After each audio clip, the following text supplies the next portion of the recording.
Hola, buenas tardes. Soy la doctora Lolita Escobedo, soy terapeuta del Centro Gestal y es para mí un honor tener la oportunidad de compartir contigo y con todos ustedes el inicio de nuestras actividades para celebrar el 40 aniversario de nuestro Centro de Investigación y Entrenamiento en Psicoterapia Gestal. En esta ocasión nos acompañan para esta celebración la doctora Lorena Fernández Rodríguez, que es la directora de nuestro centro. Está también con nosotros la doctora María del Pilar Díaz de León Castillo, que es la coordinadora general de posgrado. Contamos también con la presencia de la doctora Gabriela García Licea, coordinadora del Departamento de Investigación. Además, es un placer contar para nosotros con la presencia de la doctora Guillermina Arizpe Cendejas, académica de la Escuela Superior de Inteligencia, maestra de Educación Básica Superior. Bienvenidos sean ustedes y les cedo la palabra a la directora del centro, la doctora Lorena Fernández Rodríguez, que tiene un mensaje para ustedes. Bienvenidos a todos. Estamos de manteles largos festejando nuestro 40 aniversario. Me siento muy contenta de poder compartir con ustedes toda esta serie de eventos que nos van a poner en contacto con lo que somos nosotros. Cumplimos 40 años. 40 años en los que a lo largo de todo este camino ha habido mucha gente que nos ha acompañado para que podamos crecer. Empezamos los inicios del centro, Fernando y yo, 10 años, pero 30 años continuos en este proyecto, en esta misión, nos acompañaron todos los terapeutas fundadores, los que nosotros les decimos los ancianos, los coterapeutas que los estoy viendo aquí, a muchos con todo mi amor y todo mi agradecimiento por ser parte de esta misión, de esta gran familia. También contamos con la doctora Gabriela García Licea, que es nuestra coordinadora del Departamento de Investigación, que Gaby contribuyó y ha contribuido muchísimo a hacer crecer el centro en el área de la investigación. Pero no solo hemos tenido ángeles dentro de lo que es nuestra trayectoria, también nos han acompañado personajes externos, como la doctora Guillermina Arizpe, que ha sido un ángel, que ha andado con nosotros, ha crecido con nosotros, nos ha acompañado en este crecimiento. Guille, muchas gracias por estar aquí. Tienes años de estar coincidiendo y conviviendo con nosotros. Muchas gracias por la invitación. Es para mí entonces un gusto de poder contar con ustedes y de que podamos compartir esta conferencia, estos eventos. Les doy la más cordial bienvenida. Ya después haremos un video para compartirles todo lo demás que vamos a hacer, pero en esta ocasión les doy la bienvenida. Gracias. Contamos con la presencia de nuestro rector, el doctor Fernando García Licea, quien va a impartir la conferencia magistral el día de hoy, la transformación de la conciencia al servicio de la humanidad. Quiero hablarles un poco de la trayectoria del doctor Fernando García Licea. Él es licenciado en psicología con maestría en psicoterapia de grupos Gestalt, doctor en psicoterapia humanista. Es fundador y rector del Centro de Investigación y Entrenamiento en Psicoterapia Gestalt Fritz Perls, primer centro de México en obtener el reconocimiento de validez de estudio oficial para el doctorado en psicoterapia. Él es creador de un modelo de psicoterapia que integra la psicoterapia Gestalt, la genética, la neurociencia afectiva, que es aplicada al modelo psicogenético de los introyectos, que es la metodología que se enseña en las maestrías y en el doctorado ofrecidas por este centro. Él es autor de los libros Psicoterapia Gestal, Proceso de Figura Fondo, Procesos Básicos en Psicoterapia Gestal, coautor del capítulo La psicoterapia desde el enfoque fenomenológico del libro de terapia en contexto, una aproximación al ejercicio psicoterapéutico. Es psicoterapeuta gestal certificado por el World Council for Psychology y la Federación Latinoamericana de Psicoterapia. Ha trabajado con la terapia gestal y su modelo psicogenético de los introyectos por más de 50 años. Durante todos estos años, a través del trabajo constante con más de 1000 grupos, ha ido consolidando su modelo, mismo que se enseña en nuestras maestrías y en el doctorado de nuestro centro. Además, la aplicación de los procesos de los diferentes niveles de conciencia de dicho modelo en los grupos de desarrollo personal. Actualmente dirige grupos en el norte de la República Mexicana, en San Antonio, en Austin, McAllen y Laredo, Texas. Le cedo la palabra al doctor Fernando García, pero antes de eso les quiero pedir que mantengan en silencio sus micrófonos, que durante la conferencia, si hay alguna pregunta, la hagan llegar a través del chat. Les agradezco mucho su atención. Bienvenidos. Gracias. Hola a todos.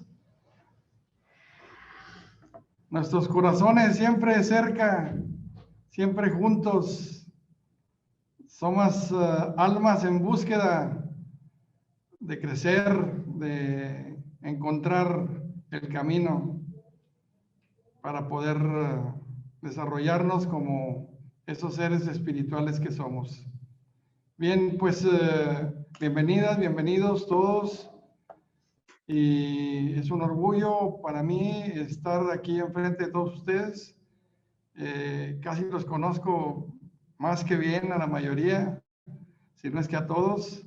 Y siempre es un placer compartir. En esta ocasión me han pedido que hablemos un poquito sobre la evolución de nuestro modelo terapéutico y el desarrollo de la conciencia, el buscar aportarle a las personas para que puedan encontrar algunas posibilidades que no se dan por sí solas. Entonces, la conferencia o la sesión que nos toca hoy es el desarrollo y la transformación de la conciencia. Para nosotros como centro, que tenemos algunos años trabajando en esto, siempre ha existido la curiosidad que existe en el ser humano desde hace miles de años, ¿verdad? O sea, las mismas preguntas que se hicieron los faraones o que se hicieron los reyes de hace 4000 o 5000 años atrás, son las mismas preguntas que se están haciendo actualmente la mayor parte de las personas, porque seguimos viviendo las mismas situaciones, seguimos viviendo los mismos conflictos personales, de pareja, los mismos conflictos políticos, económicos, los mismos conflictos espirituales desde hace miles de años. Cuando hablamos de la conciencia, alguna vez estando en una sesión con Lacan, que era el Dalí del psicoanálisis, y le preguntaron, maestro, ¿cómo define usted el inconsciente? Y Lacan dijo, el inconsciente es el que sabe que lo sabes, pero que no te acuerdas que lo sabes. Eso es lo que dijo Lacan. Y a partir de eso, pues entendemos que el hablar de la conciencia nos lleva primero a entender la dimensión que tiene dentro de todo lo que somos cada uno de nosotros como conciencia, porque realmente mucho de lo que voy a compartir, ahí están viendo la imagen, ¿verdad? Entendemos que desde el punto de vista de entender la conciencia, pues entendemos que la mayor parte de lo que ocurre en nuestras vidas tiene que ver más con el inconsciente que con el consciente, porque somos 85% inconsciente y probablemente, y yéndonos muy grandes, sería entre un 10 y un 14% de conciencia y un 1% de libre albedrío. Entonces, quiere decir que cuando nosotros estamos hablando de la inconsciencia, el inconsciente, que es el que domina la mayor parte de nuestras decisiones, de lo que pensamos, sentimos y interpretamos de la realidad, surge desde el inconsciente. Y el consciente tiene una participación muy limitada, porque realmente el consciente no es capaz de tomar las decisiones que se supone que tomamos, sino que el inconsciente, una parte nuestra que tiene que ver con el yo que somos cada uno de nosotros, donde están todas las experiencias y todas las vivencias presentes, pasadas y futuras probablemente. Ahí en el yo está la memoria de, si yo te digo que te acuerdes de algún evento donde estuviste la última vez en una playa, vas a sacar un recuerdo del inconsciente, pero todos los demás recuerdos de todas las demás visitas a las playas se va a quedar allá adentro en el inconsciente, no va a resurgir, solamente vas a sacar uno. Y esa parte del yo es la que constantemente está filtrando a través de lo que es nuestro ego. El ego es la parte del consciente que administra lo que va a salir a la conciencia. El ego es el que, nosotros tenemos un ego un poquito, que dijéramos, desobediente, porque el ego prefiere tener la razón que ser feliz. El ego siempre tiene la dirección de conservar el equilibrio a través de todas las defensas, todas las resistencias, para que no emerja toda esa energía que está en el inconsciente, que tiene que ver con la familia, los aprendizajes familiares, todo lo que nos transmitieron papá, mamá, las abuelas. Acuérdense que las abuelas maternas son las que pasan la historia familiar a través de el ADN mitocondrial, o sea, las que transmiten la historia son las mujeres y las transmiten a través de la abuela, ¿verdad? Entonces, los hombres, cuando ustedes ven un óvulo que entra el espermatozoide pierde la colita, ese es el ADN mitocondrial del hombre. Ese no entra al óvulo. Por eso se queda dentro del óvulo la información desde el ADN mitocondrial de la abuela materna y desde el inconsciente familiar colectivo se elige el óvulo que va a ser fertilizado. O sea, no es ni al azar, ni casualidad, ni coincidencia. Es muy claro que las experiencias que mamá viene viviendo desde 9 meses antes de embarazarse vienen definiendo las emociones que le tocan a ese óvulo que vas a ser tú alguna vez, y el inconsciente familiar colectivo es el que va a elegir ese óvulo que contiene la información de las cosas que en términos filogenéticos, en términos de toda la historia familiar, no se ha resuelto, que están inconclusos, que son cosas que no han podido resolverse.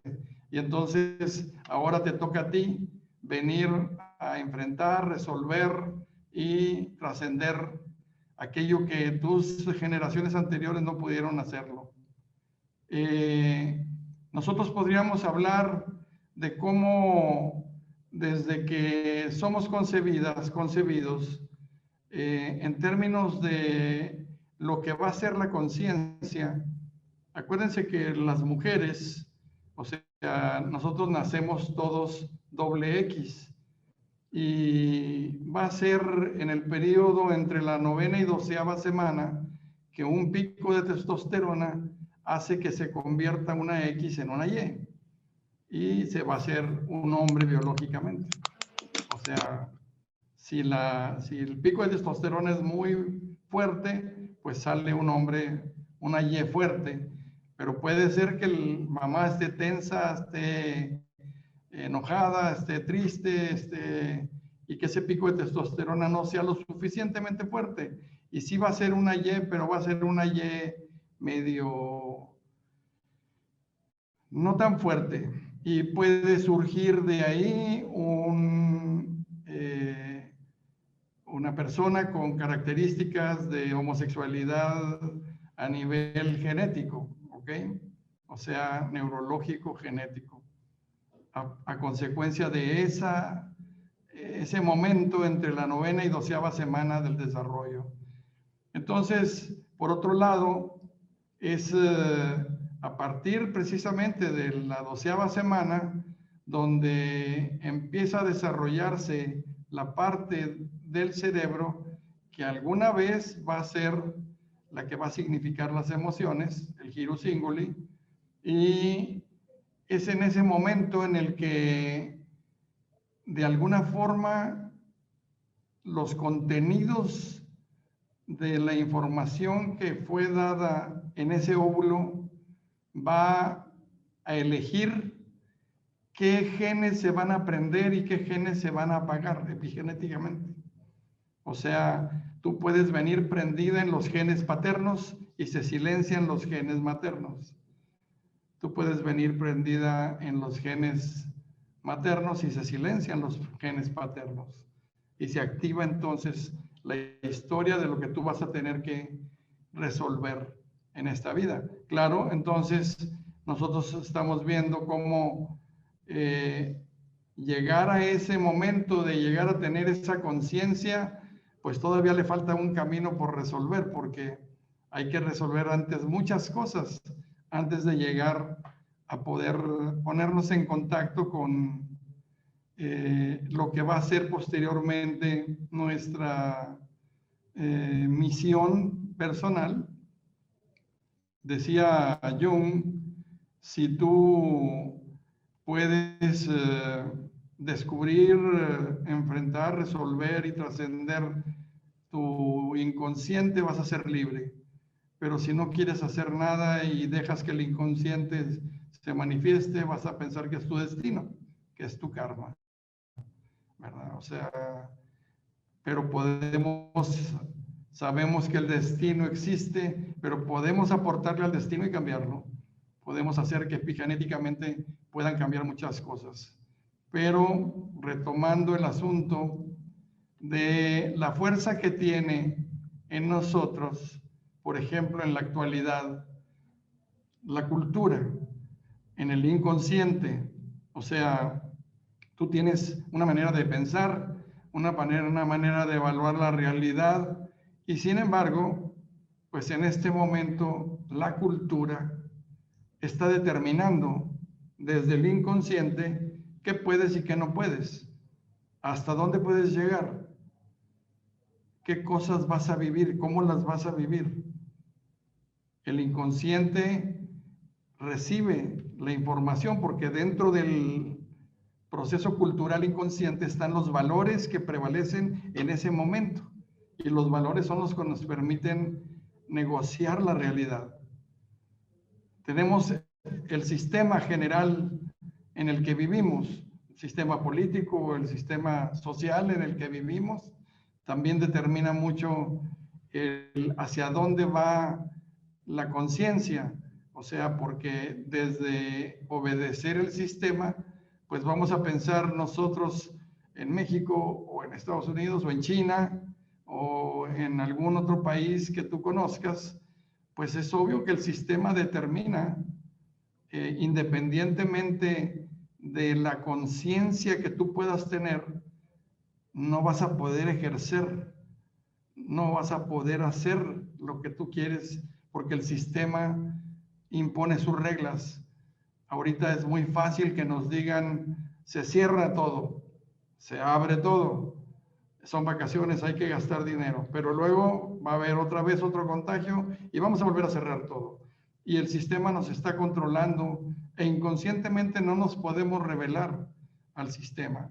La biología, o sea, nuestra genética, nuestra biología, nos está mandando información desde nuestros ancestros, desde nuestros introyectos, de las cosas que hay que repetir, que hay que resolver, que no se resolvieron en el pasado histórico de las 7,500 generaciones que tenemos atrás de nosotros, ¿verdad? Tenemos una poderosa situación que son bloqueos que usa el inconsciente para que tú no puedas ejercer de alguna manera el consciente, o sea, decidir, gestionar. Tú piensas que tú estás gestionando la mayor parte de tus decisiones y resulta que no es así, porque dentro de lo que es la biología, la neurociencia y la epigenética, Richard Davidson en la Universidad de Wisconsin, en el Instituto de Neurociencia Afectiva, hicieron un experimento precisamente para poder cuestionar el libre albedrío. Ellos decían, free will is a fraud, o sea, ¿el libre albedrío es un fraude o es una verdad? ¿Existe el libre albedrío? Realmente, cuando tú te preguntas algo, la respuesta que emites, ¿tú la emitiste? ¿Fue tu libre albedrío o hay algo más? Entonces, ellos hicieron un experimento, Richard Davidson y el Instituto de Neurociencia Afectiva, donde conectaron a muchas personas de diferentes edades y religiones y demás, y empezaron a ver qué vías sigue sensorialmente. Acuérdense que nuestro cerebro es un órgano social y el sistema nervioso es un órgano relacional, o sea, es con lo que nos relacionamos con el ambiente. Y entonces ellos encontraron que cada vez que nosotros vamos a tomar una decisión, toda la información que recolectamos a través de todos los sentidos sigue vías serotoninérgicas que van a ir por el sistema reticular ascendente activador, que va a ir al hipocampo, a un grupo de neuronas que se llaman K3 del hipocampo, que son neuronas de alta convergencia, donde existe el deber ser. Ellos descubrieron que ahí están las viejas memorias, los viejos afectos, el deber ser, papá y mamá, y que a milésimas de segundo contesta. O sea, que contesta más rápido tu mamá en tu cabeza que tu propia conciencia. Y ellos consideran que una persona normal probablemente cada vez que se pregunta si hago o no hago, voy o no voy, gasto o no gasto, me voy de vacaciones o no, salgo o compro esto, o le digo que sí o que no a determinada persona. ¿Tú crees que tú sola te preguntas y tú sola te respuestas o tú solo? O cuando tú preguntas, ¿a quién le estarás preguntando adentro de tu cabeza? Pues precisamente al deber ser. Y ahí el deber ser contesta a milésimas de segundo. O sea, que primero contesta tu mamá o tu papá, más tu mamá. Y cuando tú dices, no, me voy a esperar, ¿quién fue la que dijo, espérate, tú o tu mamá? O sea, tenemos una conciencia limitada por un cerebro que funciona a una velocidad extraordinaria y que si tú desde tu infancia, de los primeros años de vida, según Margaret Mahler, y resolviste tu simbiosis más o menos normal, entonces vas a ser una persona que tiene un cierto grado de autonomía y eso te va a dar un poquito de mayor libertad acá adentro en esa zona del cerebro.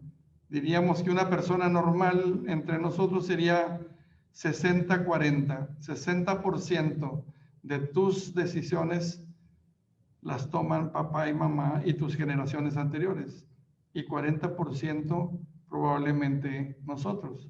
Pero si eres una persona autónoma, si eres una persona más dependiente, si eres una persona más codependiente, si eres una persona con muy poca autonomía, que tuvo problemas de apego, que no tiene desarrollados los sistemas de seguridad y protección, entonces eso nos va a llevar a que tú puedas tener 20-80, o sea, 80% de las decisiones que tú tomas vienen de tu mamá.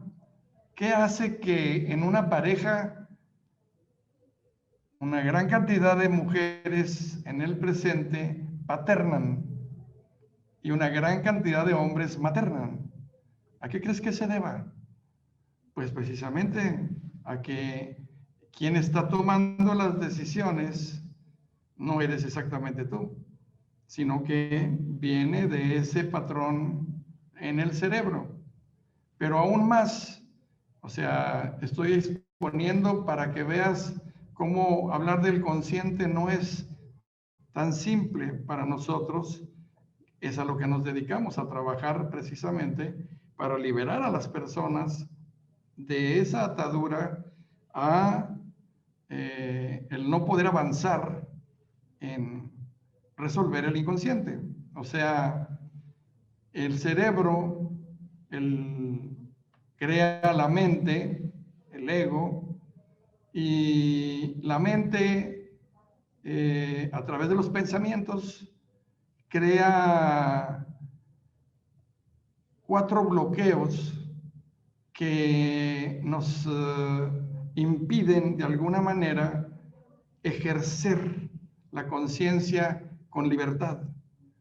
Y esos bloqueos tienen que ver, uno con la ciencia, otro con la religión, otro con la política y otro, pues,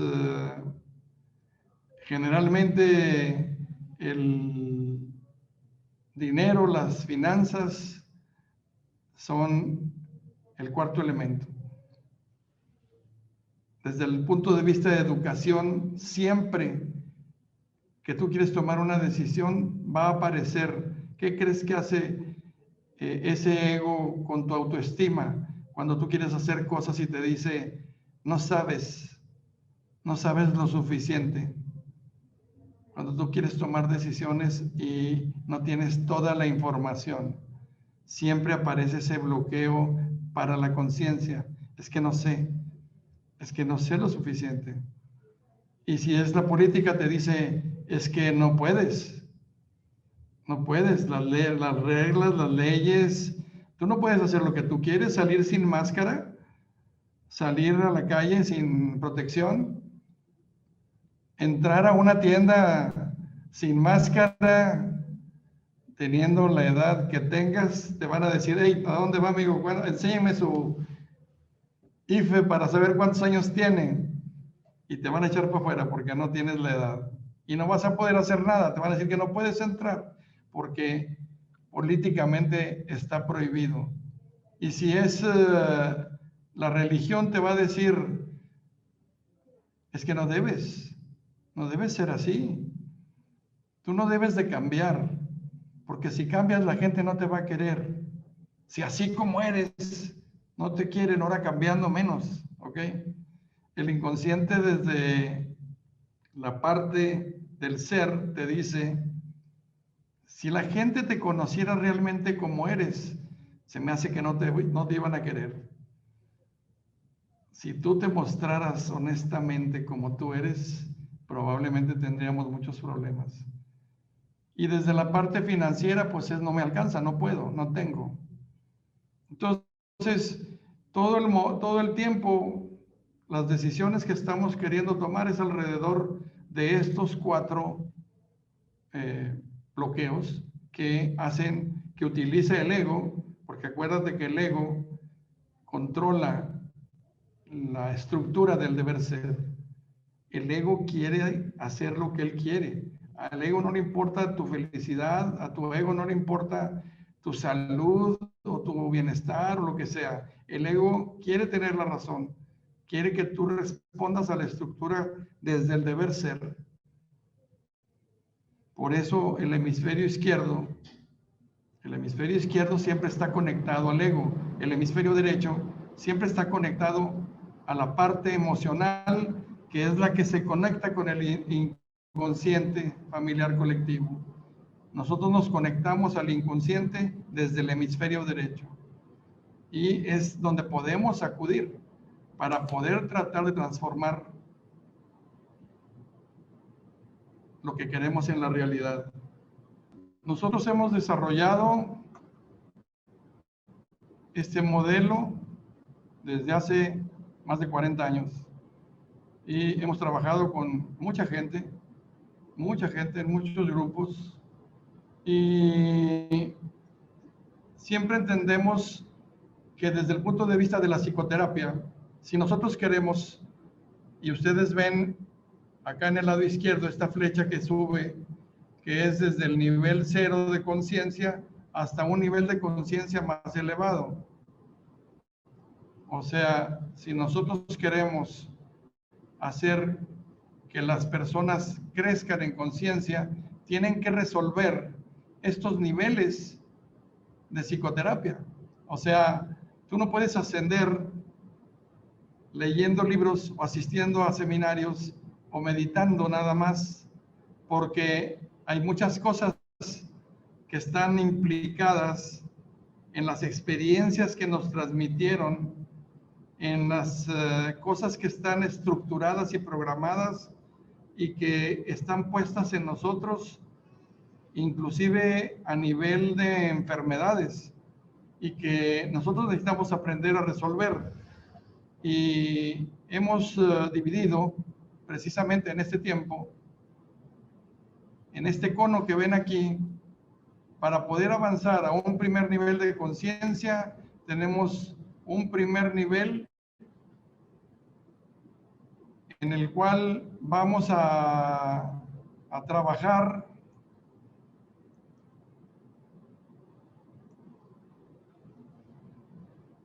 en el concepto que Fritz Perls decía, para que las personas empiecen a trabajar en su propia autonomía y con ello avanzando a la conciencia, habría que soltar el bastón neurótico de estarle echando la culpa y quejándote de los demás, proyectando siempre sobre el ambiente y sobre los otros tus propios conflictos.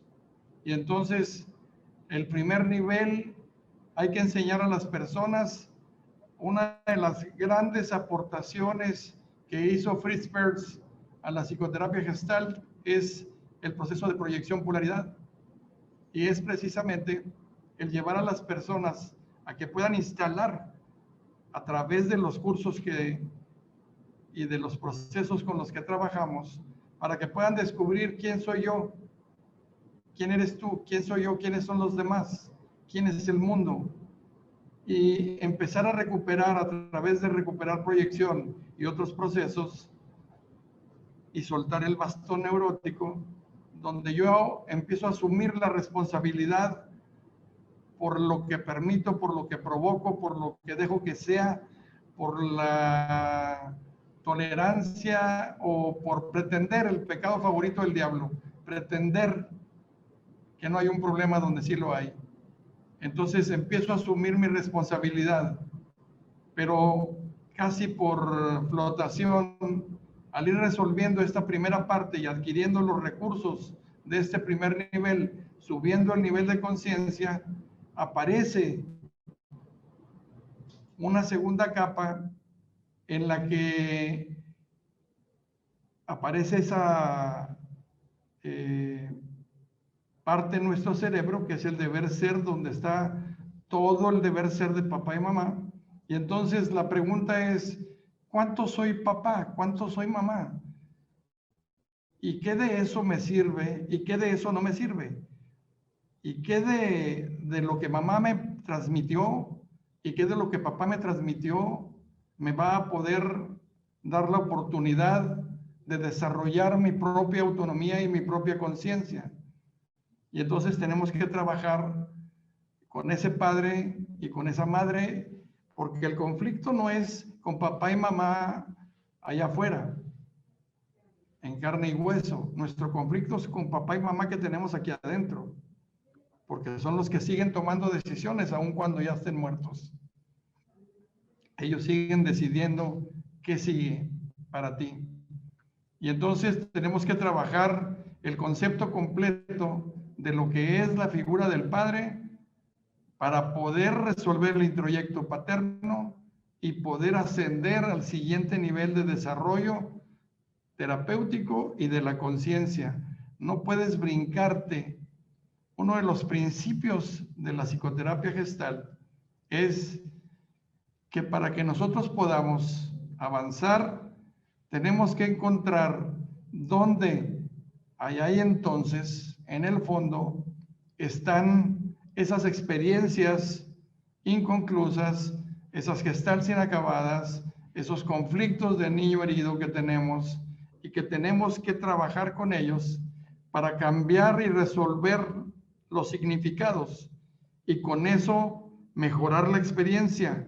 Y al mejorar mi experiencia de día a día, puede cambiar mi conciencia. No puedo cambiar la conciencia sin mejorar la experiencia. Y no puedo mejorar la experiencia si no trabajo en los contenidos que están limitando que mi experiencia sea repetitiva. La vida es movimiento. Todo en la vida es movimiento, nomás la psicología no. La psicología es repetición y repetición y repetición. Siempre estamos repitiendo las cosas del pasado. Aún con los recursos que tengas terapéuticamente, vuelves a conectarte cuando está el estímulo nuevamente. Entonces, trabajar con los introyectos paterno y materno y liberarnos de ellos, entonces podemos ascender al tercer nivel de experiencia que tiene que ver con la conexión en la que ya es lo emocional con lo existencial. O sea, ya ahora aparece los inicios de la psicología transpersonal, donde aparecen ya nuevos autores, nuevas investigaciones en la parte práctica. En la parte pragmática está Stanislav Grof, que él es la expresión práctica de la psicología transpersonal. Y tenemos en la parte teórica muy amplia a Ken Wilber, que es el teórico de la psicología transpersonal. Y la psicología transpersonal es la que nos conecta a la parte existencial. Y ahí encontramos un nuevo reto, porque ahora ya teniendo más recursos emocionales, ahora aparece precisamente la patología existencial. Simplemente, uno de los principios de la psicología transpersonal, de la patología existencial, es: si tú deliberadamente decides ser menos de lo que eres capaz de ser, vas a ser muy infeliz toda tu vida. Fíjate bien, si tú deliberadamente decides ser menos de lo que eres capaz de ser, vas a ser muy infeliz toda tu vida. ¿Por qué nos pone siempre el reto existencial de que mientras yo no defina quién soy, a dónde voy, qué quiero hacer con eso, entonces no tengo sentido de la vida, no tengo propósito. Y lo que hace que la gente muera es la falta de propósito. Mucha gente que muere en la actualidad es porque ya no encuentra el propósito después de la depresión, después de la enfermedad. ¿Qué sigue? ¿Para qué me quiero curar? Cuando tú viene alguien a consulta y te dice, vengo a que me ayudes, tengo cáncer o tengo esta enfermedad, y tú le dices, ¿y qué vas a hacer cuando te cures? ¿Cuál es tu propósito? No, pues nada más no sentirme mal, pues no te vas a curar. El cerebro necesita, para que pueda funcionar, tener un propósito, una guía de futuro, una visión de futuro, un camino con corazón. Y si yo no tengo eso, es porque existencialmente no tengo una definición de sentido de la vida. Por eso nuestros adolescentes en la actualidad, la mayoría, cambian el sentido de la vida por el sentido del placer.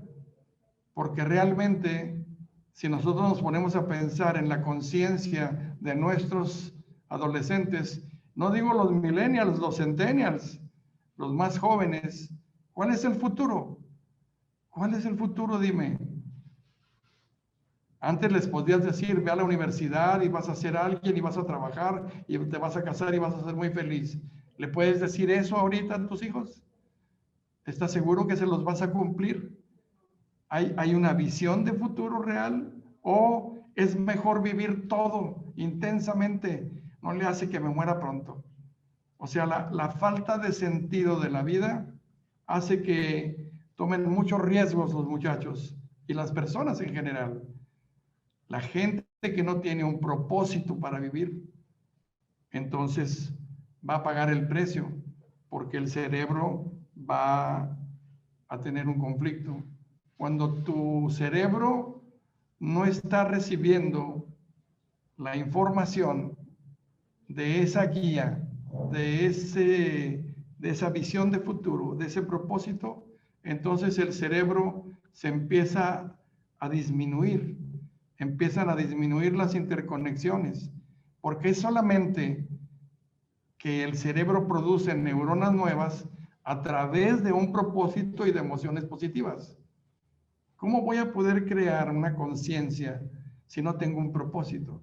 ¿Cómo puedo hacer que mi cerebro me ayude creando neuronas nuevas, interconexiones nuevas y nuevo riego sanguíneo para que el cerebro se nutra?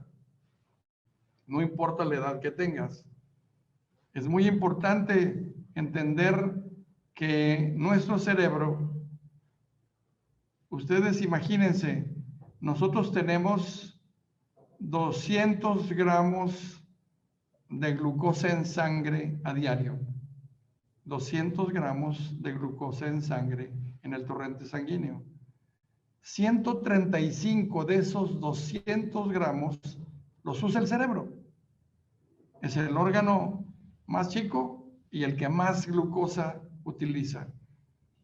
El resto de todos los órganos y el sistema inmunológico usan el resto. Y el cerebro usa la mayor parte de la glucosa. Pero cuando el cerebro no tiene esa visión de futuro, ¿de qué conciencia hablaríamos? Si la conciencia es la administración de la realidad. Con la conciencia administro la realidad. Pero ¿qué voy a administrar si no tengo un propósito? Si no tengo una visión de futuro, si no sé qué sigue. ¿Qué le digo a mis hijos? ¿Qué le digo a mis alumnos? ¿Qué me digo a mí? Entonces, es muy importante entender que esta parte existencial es llevar a las personas a trabajar para descubrir. No es igual tener una depresión a nivel emocional que una depresión a nivel existencial. Una depresión existencial es la falta de sentido. ¿Para qué tanto? ¿Para qué más? Ya me cansé, ya estoy harto, ya no quiero hacer más. No es cuestión emocional, no, ya resolvimos la depresión como estado, la depresión como estado emocional, es una deficiencia primaria de afecto de parte de mamá. Pero ya trabajamos con mamá, ya resolvimos de alguna manera eso en el segundo nivel del proceso para buscar la conciencia. Y cuando avanzamos en el proceso existencial, entonces hay muchas personas que tenían proyectos que la situación como está ya no me va a permitir completar lo que yo quería hacer y lograr en la vida, porque las circunstancias me tienen limitado.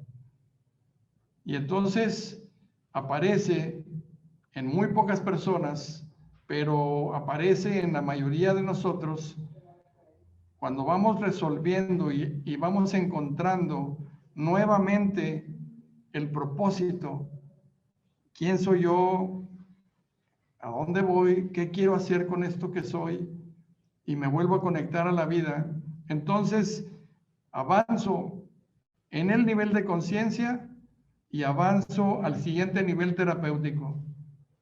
Cada uno de los niveles tiene procesos terapéuticos diferentes. Hay que preparar a los terapeutas para trabajar. Un terapeuta va a trabajar de una manera diferente una crisis existencial que una crisis emocional, porque los procesos son muy diferentes. Y para que logres hacer que la persona tenga lo que tú quieres, pues tienes que aplicar esto que hemos investigado durante casi 50 años.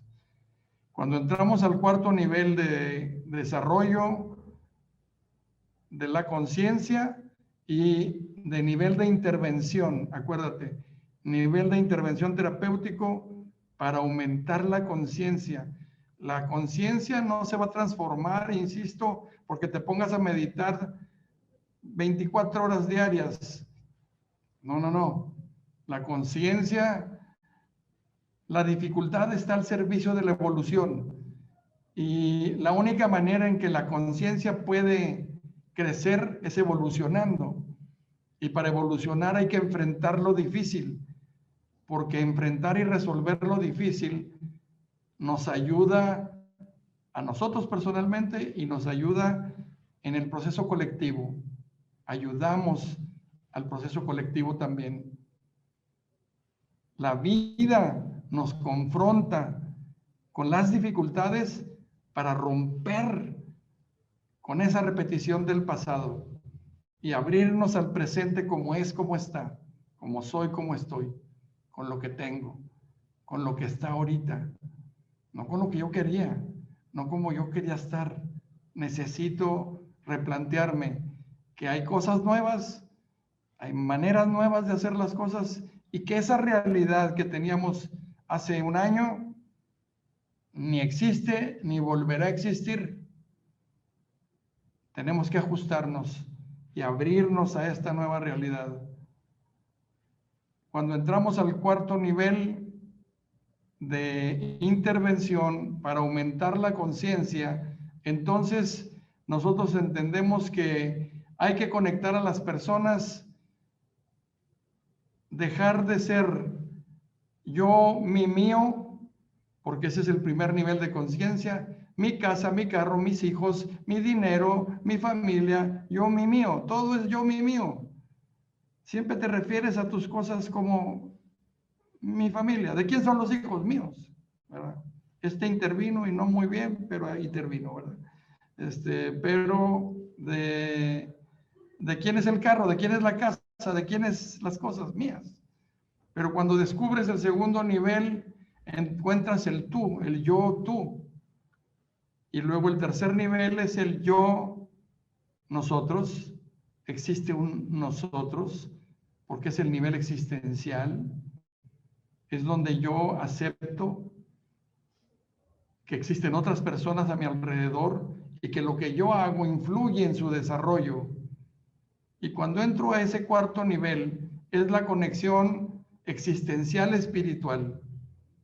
Es donde tenemos que accedernos a otro nivel de complejidad, porque accedernos a ese nivel de trabajo terapéutico, donde vamos a llevar a la persona a que pueda descubrir cuál es esa conexión existencial, espiritual, sin ser religioso. No estamos hablando de religión. ¿Qué es espiritualidad? Hacer que el amor funcione para todos, pensar en el bien común, justicia para todos, el sentido de vinculación. O sea, es estar pensando en el yo-ellos, es estar pensando que lo que nosotros estamos haciendo como individuos para crecer en la conciencia tiene que ser en función de los demás. La evolución solo existe en relación a los demás, con los demás, por los demás. La evolución no existe para ti solo. Eso no es evolución. Eso es la antítesis de la evolución. Guardarte en tu cajita, en tu huevo y que nadie se meta contigo. No. Evolucionar es evolucionar precisamente hacia esa parte espiritual en la que es aprender a compartir, aprender a mover la energía. Actualmente existe un científico ruso llamado Peter Garayev. Peter Garayev. Él acaba de encontrar que nuestras células tienen antenitas, que es como un citoesqueleto, que Fritz Albert Popp había descubierto que eran luminosos. Nosotros somos luminosos por dentro. Los rusos han descubierto a través de una modificación de la cámara Kirlian, que es Konstantin Korotov, es el que desarrolló esa cámara, para poder leerte electromagnéticamente y poder ver tu cuerpo, tus órganos, si están funcionando a nivel electromagnético sanamente, o ayudarte con esa misma tecnología a sanar. Peter Garayev encontró que cuando nosotros estamos conectados a esa parte existencial espiritual, entonces las antenas de las células, de todas las miles de células, se conectan con la energía del cosmos, con la energía del universo. Transmiten y reciben información. Toda la información que tenemos, no toda está en la cabeza, viene del universo. Pero también encontró que cuando tú te conectas a tus sentimientos, a tus pensamientos, a tus emociones negativas, entonces las antenitas se caen porque estás orientándote al pasado, a la repetición. ¿Cómo sabes que estás conectándote al pasado? Es muy fácil. 60,000 pensamientos diarios. Imagínate, 60,000 pensamientos diarios y todos hechos bola, criticando, juzgando, persiguiendo a los demás, proyectando sobre los demás, renegando, la queja, la crítica, las excusas, las justificaciones. Todo eso lo único que hace es quitarnos la energía. Y quitarnos la energía hace que el cerebro deje de producir neuronas nuevas. La neurogénesis solamente se da cuando las antenas están orientadas al presente y al futuro. Cuando las antenas de las células están orientadas al pasado, cuando no están conectadas al presente, entonces la neurogénesis deja de producir 700 neuronas diarias, 700 neuronas a través del hipocampo. Entonces, quiere decir que si nosotros queremos hacer crecer la conciencia, nosotros necesitamos trabajar a las personas en cada uno de estos niveles de intervención terapéutica, que este es el modelo con el que hemos trabajado durante todos estos 40 años. Finalmente, El último nivel, que es con el que estamos trabajando, es de introyectos en el cuerpo. ¿Por qué estamos trabajando con los introyectos en el cuerpo? Porque de alguna manera, si tú ves la vida de Eric Berne, de Fritz Perls, de Wayne Dyer, de Pachita, de Carlos Castaneda, o de quien tú quieras, y todos se murieron antes de los 70 años. ¿Por qué será que las personas no pueden llegar a 120 años? ¿Cómo puede ser? ¿Ustedes saben quién es Wayne Dyer? La persona que escribió Tus zonas erróneas, la película del cambio, un individuo que se dedicó toda su vida a desarrollar la conciencia, el nivel de desarrollo del potencial humano y la espiritualidad. Y cuando él a los 70 años le da leucemia, dice, no entiendo a Dios, ¿qué le pasa? ¿Qué hice mal? Y la respuesta es que como no vino a preguntarnos a nosotros, pues entonces no supo. Pero la respuesta es, tu niño herido, no resuelto, va a venir por ti y te va a matar. ¿Ok? Tu niño herido, ese que no has resuelto, ese que tiene demasiadas cosas inconclusas, ese que vivió el desamor, el rechazo, el abandono, la distancia, ahí empiezan las infecciones, ahí empiezan todas las reacciones alérgicas a los 0 a 4 años. Y nunca resolvimos esa parte. Todas esas personas, si ves al creador de Apple, igual, la mayor parte de ellos enfermos del hígado, del páncreas. ¿Por qué? Porque ahí se procesan las emociones familiares negativas, ¿ok? Todas las emociones familiares negativas las procesamos en el hígado a través de la sangre es la familia. Entonces, tenemos que llegar a trabajar en ese último nivel, que es el 5º nivel, donde necesitamos retomar qué nos está diciendo nuestro cuerpo a través de estarnos mandando señales intermedias, a través de síntomas. Un síntoma o una enfermedad, el cerebro la crea como una solución temporal mientras tú encuentras y resuelves el conflicto emocional. El cerebro no crea un síntoma para matarte, no crea una enfermedad para matarte. El cerebro está tratando de que generes conciencia para encontrar cuál es el conflicto emocional que está generando ese síntoma. Pero como tú no lo puedes encontrar por ti mismo, porque no estamos acostumbrados a ese proceso de autoindagación a través de la conciencia, mejor vamos con el doctor, mejor vamos con el curandero, mejor vamos el que impone las manos, o cristales, o quién sabe cuántas cosas. Que todo puede ser bueno. Yo no digo que no sirva, pero mientras tú no enfrentes las emociones, pues tu niño herido te va a alcanzar y te va a matar. Por eso el trabajo que hacemos en el centro, y del cual me siento muy orgulloso de tener, probablemente porque me he portado bien en algunas otras vidas, Diosito me proporcionó un equipo de trabajo de muchas personas, estamos hablando arriba de 40 personas, que tienen trabajando conmigo mes con mes durante estos 40 años, que es el equipo de terapeutas, que es el equipo de donde todos son doctores en psicología, todos se han desarrollado y a todos los he trabajado a mano.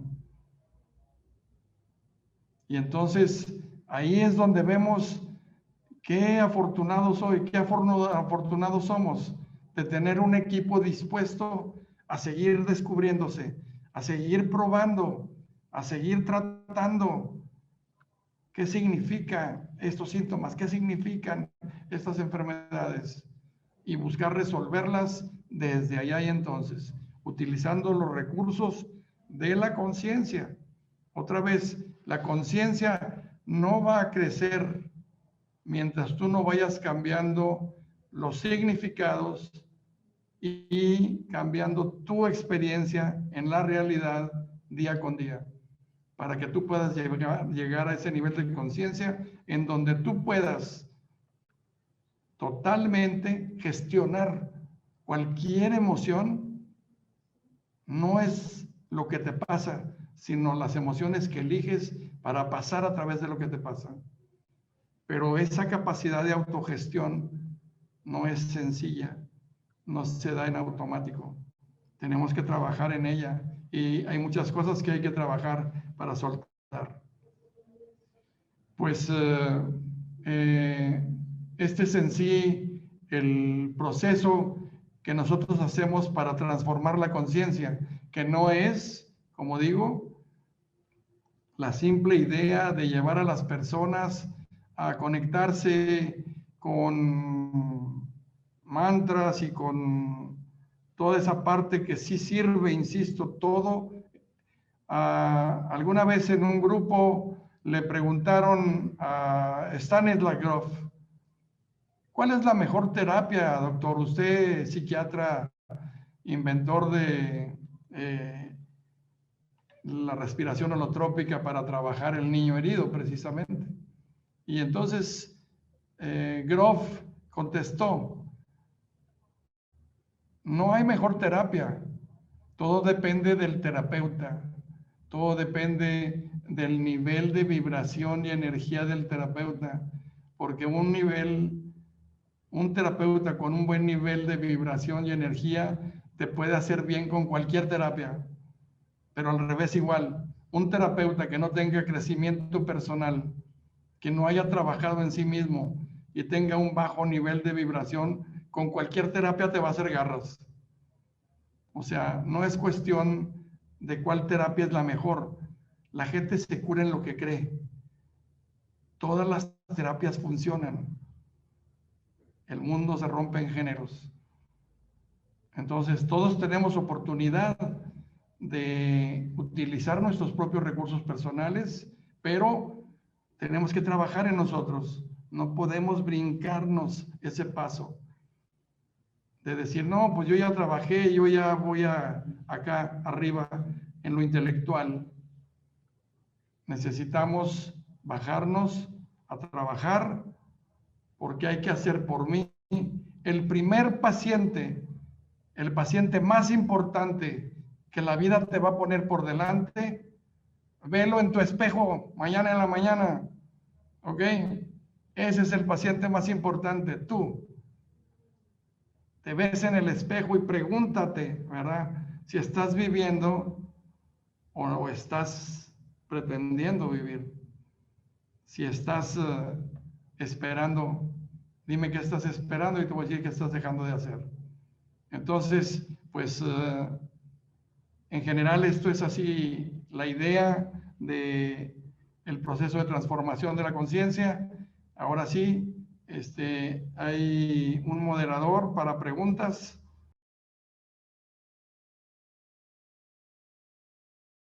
Vemos que el cerebro crece de atrás hacia adelante y va a tardar en este tiempo, que va de lo complejo a lo más complejo, 28 años. Tus adolescentes ahora son de 28 años, no de 18. Entonces, quiere decir a los 18 años apenas el cerebro va desarrollándose a la altura del sistema límbico. O sea, son altamente emocionales. Cualquier decisión que estén tomando de ahí es una decisión visceral, es una decisión del sistema entérico, totalmente irracional. O sea, un hijo no tiene autoridad neural sobre el cerebro de sus padres. Aunque el hijo diga una verdad, el papá va a tomar o la mamá va a tomar la recomendación, la va a comparar contra su red neural y aunque eso que le están diciendo es real y verdad, lo va a rechazar porque no corresponde a su propio sistema de creencias. El sistema de creencias determina el modelo mental mediante el cual significan la realidad los papás. De manera que los hijos no pueden venir a decirle a los papás, hazle de otra manera. Es muy complicado que un papá acepte que un hijo le haga una sugerencia, porque el papá, insisto, desde el ego, pues el papá siempre o la mamá siempre va a querer tener la razón, ¿verdad?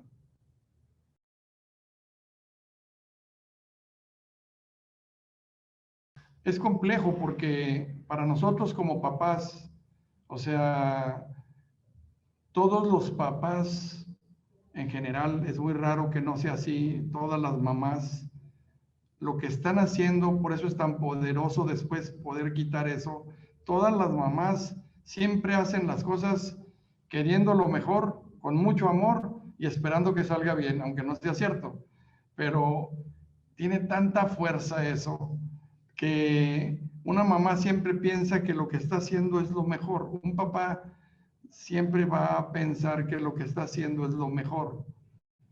O sea, va a ser muy raro encontrar, claro que hay papás psicópatas, ¿verdad? O mamás psicópatas, psicopáticas, pero son muy poquitas. En realidad, la mayor parte de los padres van a transmitir en automático el deber ser, porque tú premias a los hijos que se parecen más a ti. Tú premias a las hijas que son iguales que tú, que les gusta lo mismo que a ti. O sea, el deber ser es tan poderoso. Y claro, en el deber ser, pues tenemos a los hijos que pertenecen a la alianza del padre, a los hijos que pertenecen a la alianza de la madre. Y cada uno recibe del padre que le corresponde su deber ser muy particular, que es muy diferente uno que otro. Entonces, es muy complicado que mamá se autocuestionara si lo que yo le estoy enseñando a mis hijos es lo correcto, es lo que sé. O sea, mamá no está haciendo las cosas siempre en los duelos, siempre en los trabajos de resentimiento. La pregunta que hacemos intermedia es, mamá, quiero que me contestes con honestidad. Lo que le hiciste a tu hija, a tu hijo, y que sabes que le hiciste daño, ¿lo hiciste con la intención del mal? Y todas te van a contestar que no. Lo hicieron porque así lo vivieron ellos, porque así se los hicieron a ellos y porque no supieron hacerlo de otra manera. Pero normalmente nunca existe la intención del mal al transmitir el deber ser. Por eso es muy difícil que una mamá o un papá piense en no transferirlo como lo aprendió. Porque no sabes, no puedo hablar de lo que no sé, no puedo hablar de lo que no viví. No puedo enseñar lo que no me enseñaron. Siempre es un proceso de repetición. Siempre es un proceso de repetición.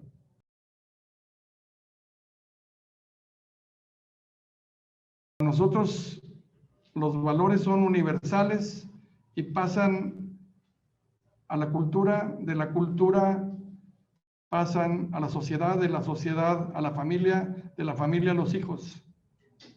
El problema que tenemos actualmente es que los valores nos sirven para negociar. De 0 a 7 años se aprenden las reglas y las normas y no son negociables. Y de 7 a 14 se aprenden los valores sobre las normas. Si tú quieres estar poniendo normas y valores a los 20, a los 18 años, ya se te pasó el tren, ¿ok? Todavía se puede hacer algo, pero normalmente los valores que nosotros vamos a transmitir, diríamos, hay valores redentores, hay valores en los que yo puedo enseñarle a mis hijos. Los valores que más generan, HeartMath Institute ha hecho el estudio sobre la compasión, sobre la gratitud, sobre la generosidad. Son las emociones como valor que estimulan el cerebro y que hacen que la persona tenga ganas de salir adelante. O sea, son parte de los valores que necesitamos enseñar a nuestros hijos. a ser agradecidos, a ser generosos y a ser compasivos. Que eso es parte de lo que tenemos que vivir en la actualidad. Fíjate bien cómo estás viviendo en la actualidad, todo lo que tienes, no te falta nada. ¿Pensaste que después de todo un año de pandemia y de limitaciones económicas y demás, no te ha faltado nada? Y todavía puedes compartir. Todavía hay mucha gente con la que puedes compartir. Pero esos tres valores, que son a la vez emociones que producen neurogénesis, producen interconexiones nuevas en el cerebro y aumenta el riego sanguíneo, compasión, generosidad, gratitud.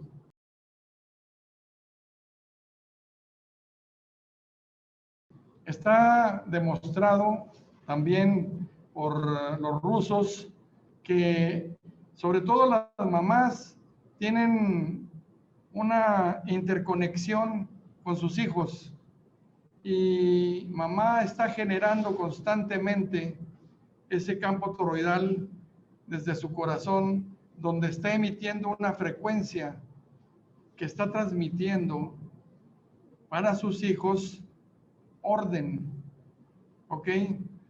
Nosotros necesitamos entender que para modificar el nivel de conciencia es entender que el caos mental, emocional, no es falta de orden, es falta de creación, ¿ok?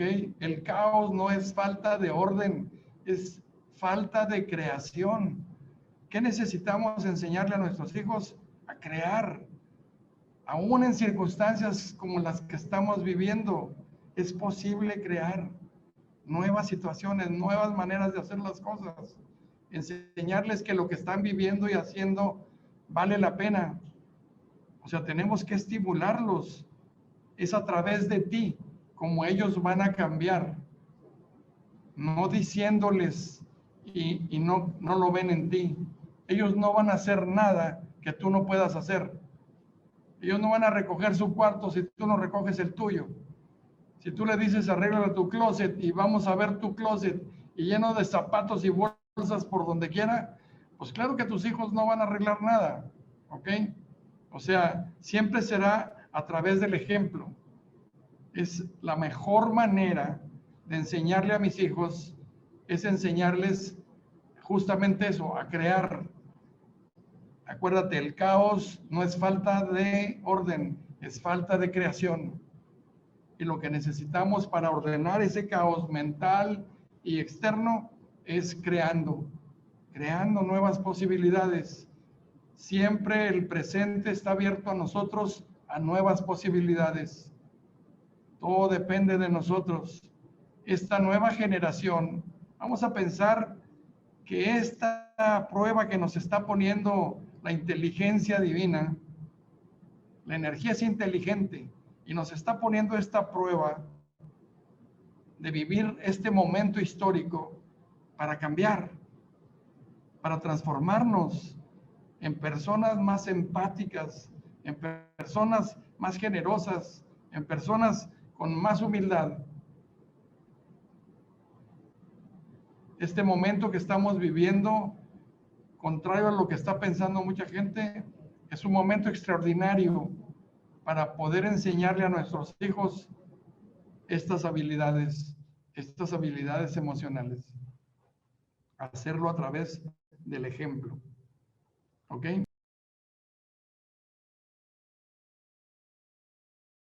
Vamos a pensar que cuando hablamos de infancia feliz, nosotros podemos entender que la felicidad son momentos de felicidad, no es un estado mental, ¿verdad? O sea, la felicidad son momentos de felicidad que puedes acumular durante el mes, unos 10 momentos de felicidad, ¿verdad? Pero todas las demás emociones también se están viviendo. Y muchas de las enfermedades pueden ser transmitidas generacionalmente, o sea, son desarrolladas, son programadas y estructuradas desde las generaciones anteriores. Si a la abuela, eso está probado, si a la abuela le causaron alergia porque se enfermó gravemente por comer ostiones, a uno de sus nietos va a ser alérgico a las ostiones. O sea, siempre se va a transmitir a través del ADN mitocondrial la información. Nuestros ancestros, nuestros introyectos, no nos transmiten las enfermedades, no nos enseñan las enfermedades, sino las emociones que producen esas enfermedades.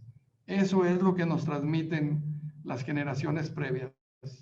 Y ellos pueden tratarte muy bien y de todas maneras transmitirte alguno de los programas inconclusos, familiares, que vienen repitiéndose generación tras generación y no han podido, y a lo mejor en esta generación te toca a ti reparar. Y tú eres la que va a reparar a toda la generación anterior y a la que sigue. Pero depende de ti. ¿Ok? Pues muchísimas gracias y espero que este momento que pudimos estar juntos y que nos dieron la oportunidad de dar una semblanza de hacia dónde vamos con este espíritu de transformación a través de trabajo profundo. O sea, estamos constantemente buscando enseñarle, trabajar con la gente que tiene enfermedades y enseñarles, porque tenemos mucha gente que sí ha podido remitir, que sí ha podido curarse, pero hay otra que no se va a curar, porque hay personas que ya se les acabó la cuerda, que aunque ya saben cuál es la solución, ya no tienen la energía, ya no hay el propósito para seguir. Como ejemplo, voy a poner un ejemplo final. Un señor enfermo del hígado y del páncreas, y tiene que ver con problemas de emociones negativas de la familia y herencias, dinero. Y entonces él hace negocios, hace dinero, y se casa con una mujer que es una leona salvaje, ¿verdad? Y le quita todo y todo lo pone a su nombre y le vacía las cuentas y lo deja en la calle, pero no lo abandona, no lo deja. Y lo maltrata y lo trata como su gato, ¿verdad? Y este está enfermo. Y entonces, trabajando, le digo, mira, es fácil, vas a llegar y le vas a decir a tu mujer, hasta hoy te permito que me vuelvas a hablar así. Me vas a regresar todo lo que es mío y nunca jamás te vas a dirigir a mí ofensivamente o te largas de la casa. Y se me queda viendo y me dice, ¿de veras quiere que haga eso? ¿Es que usted no conoce a mi mujer? Le digo, pues es que si no lo haces te vas a morir. Pues prefiero. Y se murió. Y se murió. O sea, hay gente que realmente puede ver la realidad hacia el futuro y dice, me voy a curar para seguir con lo mismo, me voy a curar para seguir viviendo las mismas cosas, pues mejor no, mejor hasta ahí llegan. Por eso hay muchas personas que aunque tienen la solución terapéuticamente, los puedes llevar a descubrir cuál es el origen de su enfermedad y que pueden resolverlo, deciden no hacerlo precisamente porque no hay esa visión de futuro.